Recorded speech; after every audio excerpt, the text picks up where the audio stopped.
When I would get my hands on my family PC, I'd always go searching for fun.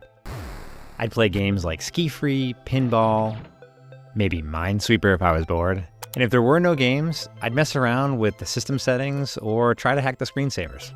But then one day, I stumbled upon something tucked away on the Windows CD in a folder called Fun Stuff. And it was called Hover. And it completely transported me into another world. At first, Hover reminded me of that old Windows screensaver, you know, the one with the 3D brick maze. I remember staring at that 3D brick maze screensaver and really wishing I could actually play it. And Hover for me was the first game that felt like that. It was like I was inside one of those early 3D spaces. The music was something mysterious and something out of like a hacker horror movie. And I just remember being amazed and having no clue how to play the game. So Hover shipped with the Windows 95 CD-ROM, and it really showcased the new features around multimedia and 3D capabilities. But Hover was tucked away. It wasn't in the start menus, or it wasn't in the standard games folder. You had to go find it. And I feel like that made it even more special because it felt like you were finding a secret. And the gameplay was relatively simple. You capture all your flags before the AI team could capture their flag. As fun as the gameplay was, I remember I used to sometimes ignore the gameplay and just go explore every corner of that maze. Mind you, this was one of my first 3D PC games, so it was really just fun to go exploring. I'd wonder, what are these paintings?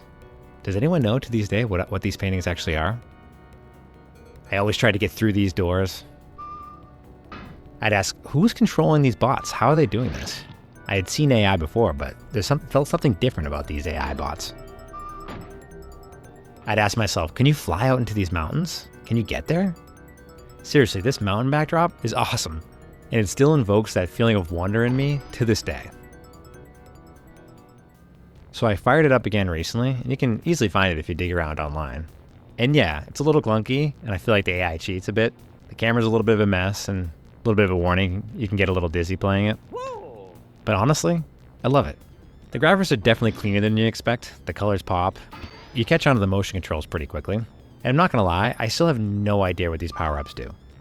I know you can bounce, build a wall, and maybe turn the screen blue? If someone knows exactly what they do, please let me know in the comments. Also, if you know any other hidden secrets in the game, please let me know. I love uncovering these hidden secrets decades later.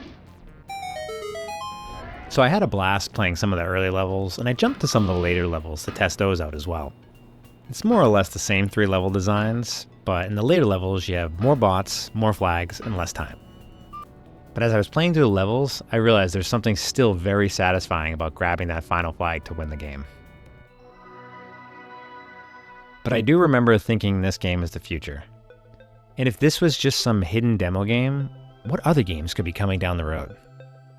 And looking back, Hover was one of my first real 3D worlds. It felt deeper than it actually was, and it stuck with me, not just because of the gameplay, but I really think it was that feeling of discovery. Discovering it on my family PC in some hidden folders, and the hidden mysteries in the game itself.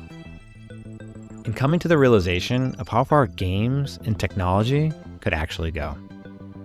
And if you played Hover back in the day, you probably have a hidden save, just like I do.